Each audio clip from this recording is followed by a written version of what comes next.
যে কোনো ব্যক্তি 10 বছর ম্যাক্সিমাম প্রাইম মিনিস্টার হিসাবে দায়িত্ব পালন করতে পারবেন। এটা যতবারে হোক, আমাদের 5 ইয়ার্স টার্ম ন্যাচারাল ওয়েতে এটা 2বার হয়, সুতরাং 2বারের বেশি পরিপূর্ণ টার্ম যদি পূরণ করেন তাহলে কেউ আবার মন্ত্রী হতে পারবেন না। দুনিয়ার বহু দেশের নজির আছে এবং বাংলাদেশে যদি আমরা জরুরি মনে করি এবং সেটির ব্যাপারে আমরা প্রায় ঐক্যবদ্ধ করতেছি। বিকালে আরো 2টা পয়েন্ট আলোচনা হবে, তখন আপনাদেরকে নতুন করে সেই বিষয়ে ব্রিফ করতে পারবো। আমি আবার রিপিট করছি, Jamaat Islami in the whole life term যে কোনো ব্যক্তি কোনোভাবেই 10 বছরের বেশি প্রধানমন্ত্রীর দায়িত্ব পালন করতে পারবেন না। এটা জাতির আকাঙ্ক্ষা। আমি মনে করি এটাই আমাদের সিদ্ধান্ত হওয়া উচিত। এমনকি প্রধানমন্ত্রীর ক্ষেত্রে বলেন যে আমাদের দলীয় প্রতিশ্রুতি অনেক দলে যে প্রতিশ্রুতি যে 2বারের বেশি কেউ প্রধানমন্ত্রী থাকতে পারবে না, সেখানে এখন যখন সময়ের কথাও নির্ধারণ হচ্ছে, তাও কিন্তু আমরা বলছি ওকে কেউ যদি কোনো কারণে একটা টার্মের পাস 2 বছর প্রধানমন্ত্রী থাকলো, 3 বছর থাকলো না, সেটা হতে পারে মোট কথা 10 বছর। সেটা মালয়েশিয়া, সেই কারণে এই জায়গাতেও কিন্তু আমরা একমত হচ্ছে, আমাদের পজিশন সরে এসে।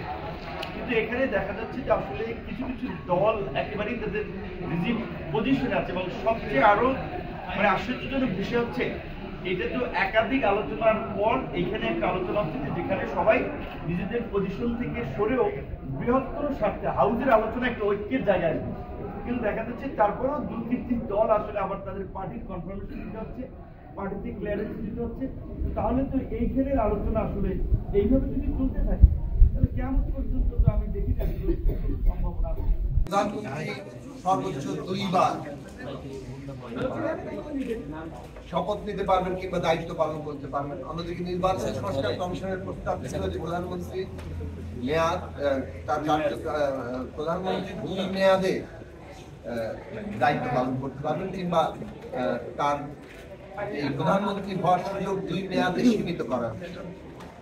বার এবং মেয়াদ নিয়ে একটা সমস্যার জায়গা তৈরি হয়েছে। মেয়াদ বলতে তো পূর্ণ 5 বছরের একটা জায়গা অথবা সংসদ যতদিন আছে, আর 2বার বলতে যেভাবে একই মেয়াদের মধ্যে 2বার হতে পারে, এই রকম একটা সমস্যার জায়গা থেকে আলোচনাটা এসেছিল যে এখানে প্রস্তাব এসেছে যে প্রধানমন্ত্রীর মেয়াদকাল এক জীবনের সর্বোচ্চ 1 বছর দিয়ে ঠিক করা, এবং এই বিষয়ে আসলে সর্বোচ্চ 10 বছর একজন ব্যক্তি তার জীবনকালে প্রধানমন্ত্রীর দায়িত্ব পালন করতে পারে।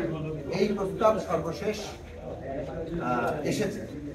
এই প্রস্তাব আসার পরে আমরা প্রস্তাব করেছি যে আমরা কিছুটা পারস্পরিক আলোচনার জন্য সময় নেই, এবং সেই সময় দেওয়া হয়েছে।